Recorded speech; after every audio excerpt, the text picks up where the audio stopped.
Where we left off, uh, introduction to the applied visual design challenges. This is where we're going to start now. So yeah, let's just jump into it. Go to the first lesson.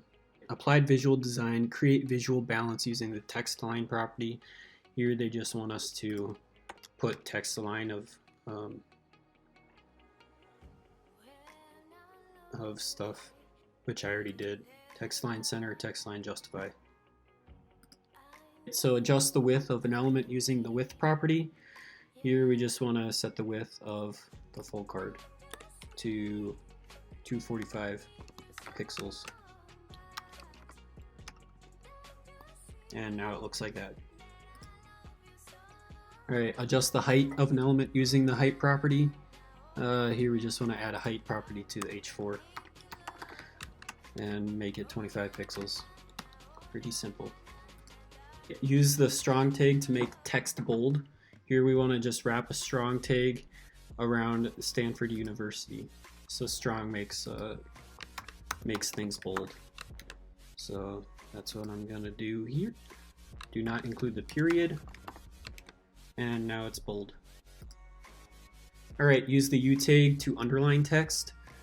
Here we just want to underline PhD students, and that's done by using a U tag. So U tag PhD students. So U tag, and now it's underlined. We want to use the M tag to italicize text. And the way that's done is we can put it around the whole P tag to make it italicized. So now it's italics. Just move this in here. Not around the P tag, but inside the P tag. Right, use the S tag to strike through text. Here they want us to put the S tag around Google and then add an alphabet beside it. So alphabet, like that. Alright, now we want to create a horizontal line through the HR element. The way that's done is just with an HR tag. It's also self-closing, so you can just do that, and then it creates a line like that. Alright, adjust the background color property of text. Here they want us to use this background color for the H4 to give it some contrast, and then, or I don't know, to make it look better. And then we also want to remove the height and instead put padding of 10 pixels. And there we go. Should work. Oh, maybe not. H4 element. Oh, I need a semicolon, I think. Alright, adjust the size of a header versus a paragraph text. So we just want to make this H4 have font size of 27 pixels. So that will just do it for all H4s. We want to add a box shadow to a card-like element, so this will make a shadow around it. And we just want to grab this and put it around the box. We want to put it around the ID of thumbnail, I think.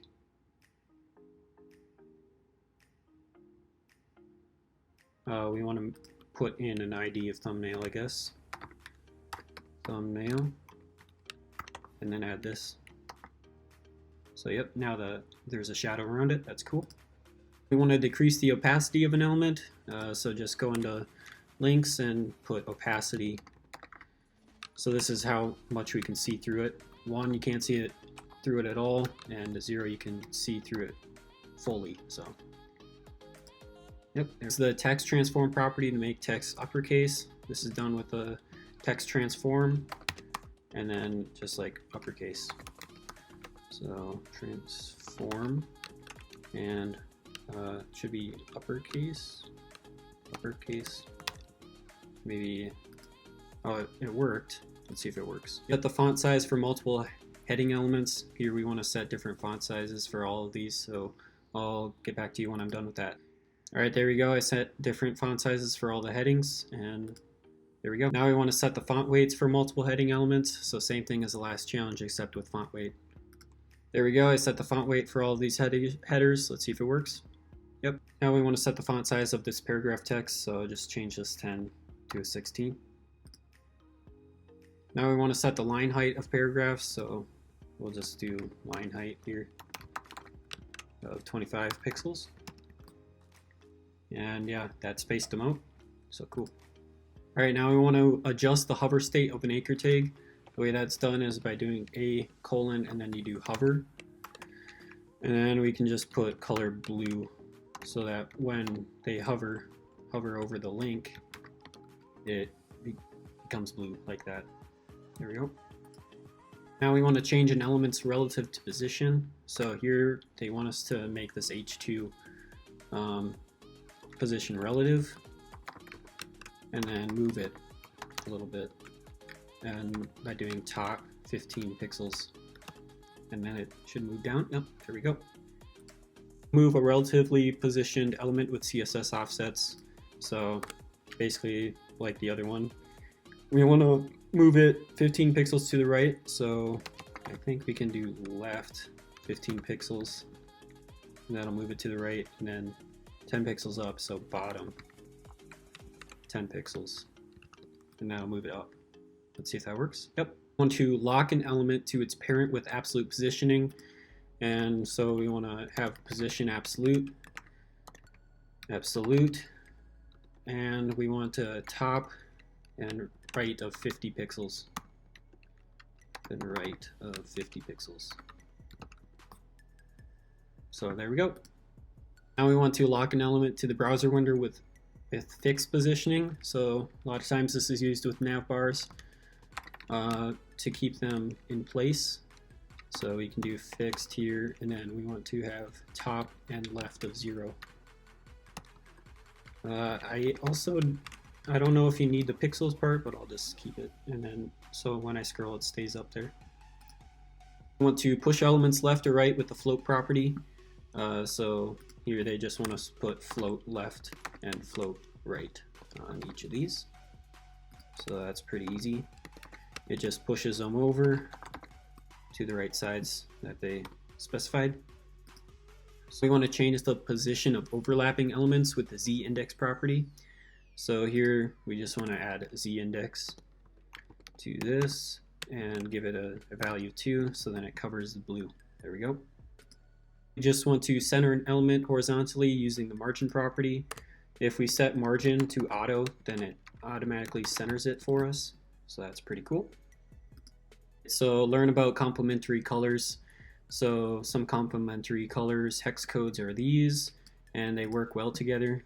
Here they just want us to change these to blue and yellow, and then just look at them, I guess. But I'm just going to move on. Learn about territory colors. Yeah, just basically make these colors with different amounts of other colors. That's how computers do it. So we just want to change these to these, and then we can move on. All right, there we go. Copied it. Run it. We want to adjust the color of various elements to complementary colors. So we want to use these colors and basically put them on here and make this look a lot better. So I'll show you when it's done. There we go. I changed the colors on this page to the right things that say right here. And let's see. Yep. All right, now we want to adjust the hue of a color. So we can use this HSL property to give hue, saturation, and lightness. Hue is a value between 0 and 360, and it just goes around the color wheel. And saturation is the amount of gray in a color. Lightness is if it's white or black. So here we just want to put these colors onto here. So I'll just do that quick. There we go. I copied and pasted these HSL values over. Let's see if it works. All right, now we want to adjust the tone of a color. By default, all background colors are set to transparent. That's why it's this color right now, even though it's not stated in the nav. But right now we just want to change the hue of it. So to do that, we're gonna specify a background color. It's gonna have the same cyan, but then 80% saturation and 25% lightness. And then there, now it looks pretty cool. We want to create a gradual CSS linear gradient. That's done with this linear gradient property. Gradient. And then we want to have a 35-degree angle. Like that. And then go from hashtag CCFFFF to the hashtag FFCCCC. And I need to do background on that. Background. And there we go. That looks super cool. It's like an Apple product almost. We want to use the CSS linear gradient to create a striped element. That's done with this repeating linear gradient thing here. And for this challenge, we just need to change this to 45 degrees and change the first two to yellow and the second two to black. And then, yeah, it should make like a caution thing. And yeah, looks pretty cool. We want to create texture by adding a subtle pattern as a background image. This is done by doing an image URL, or yeah, URL to the background property. And so when we state URL, then we take this URL here and we put it in there. And then I don't know if that worked or not, but I think it did. Yep. We want to use the CSS transform scale property to change the size of an element. That's done by doing transform. And there's a bunch of other things you can do with transform as well. But right now we're just going to scale this to 1.5 times its original size. And look at that, it's bigger than this one now. Alright, now we want to use the CSS transform scale property to scale an element on hover. To do that, we can do div hover and then scale it when it hovers. Transform scale and then 1.1 times its original size. I like to do this with buttons, so then you can click on it and you know that you're hovered over it, so that's pretty cool. Use the CSS transform property skew x to skew an element along the x-axis. They want us to do this on the bottom, and we can do transform and then skew x like it shows, and then we want it to do 24 degrees like that. And now it looks like whatever this is, a parallelogram, I think. There we go. I want to do the same thing except with skew y. So we can do transform skew y, and then we want to go negative 10 degrees. See what that looks like. So yeah, that looks okay. Create a graphic using CSS. They want us to create a moon shape, so I'll come back when it's done. I created this graphic, this moon, so that's done by changing the background color to transparent here, and then giving it a border radius of 50%, and then changing these two values to 0 pixels. Let's see if it works. I need a blue color. Let's see if that works. To create a more complex shape using CSS and HTML, they want us to make a heart. I got this heart going just by doing in the heart after class, changing the border radius to 50% and the color pink, and then doing this transform rotate negative 45 degrees, and then having content of nothing here, and then it worked. Let's see if it worked. We want to learn how to use CSS keyframes and animation properties. So they want us to create an animation, and I'll show you when I have it pretty much done. All right, there we go. I think I got this animation working pretty well. I think this animation working here, it changes from blue to green to yellow, and that's done by doing animation name and animation duration here, rainbow 4 seconds, and then at keyframes rainbow, and then at 0% it's blue, 50% green, 100% it's yellow. So let's see if that works. We want to use CSS animation to change the hover state of a button. Here they want us to have a keyframes right here, called background color,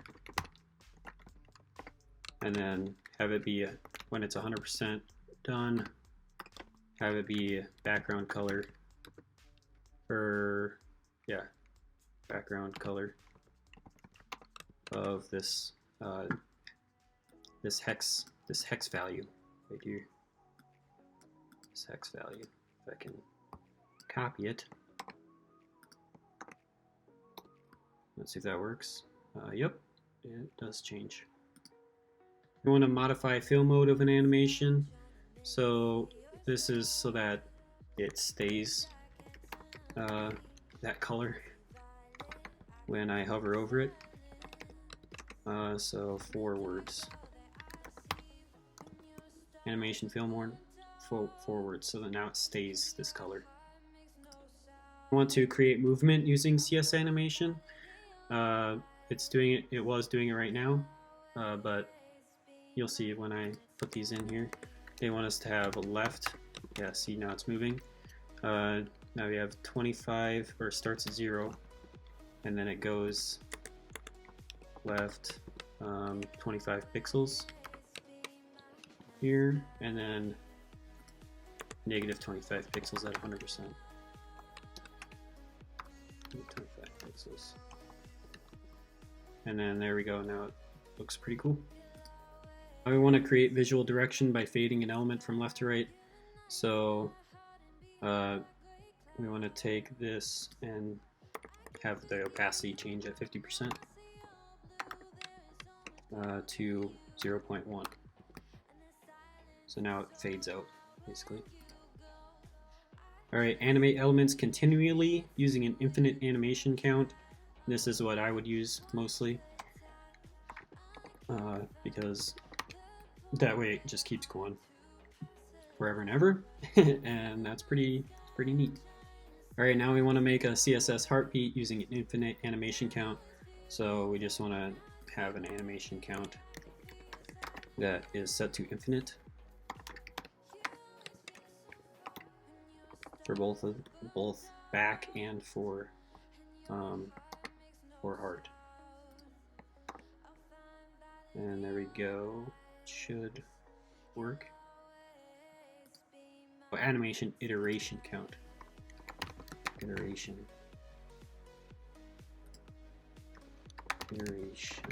There we go. Now it's going. Alright, now we want to animate elements at variable rates. This can be done by just changing this from 20% to 50%, and now it goes faster instead of slower.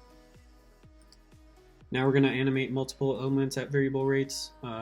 This is another way to do it, doing animation duration. So I'm going to change the animation duration of *1 to 1 second, then 0.9, and then 1.1. So that works too. Alright, now we want to change animation timing with keywords. We want to, for the challenge, we want to put animation timing function, and then have it be ease out, or linear for this one. Linear for this one, and then we want it to be ease out for this one, for the ball to ease out. And now it they look cool. Alright, now we want to learn how Visor Curves work. It's basically like linear and ease out, except more custom.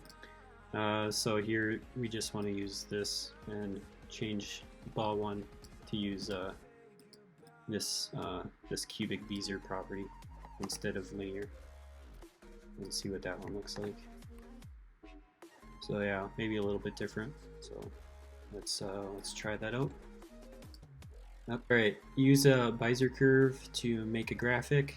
For the challenge, we just want to change this from linear to cubic Visor function, cubic Visor, Bezier or something, I don't know. And then 0, 0, 0.58, and 1. And see what happens with that.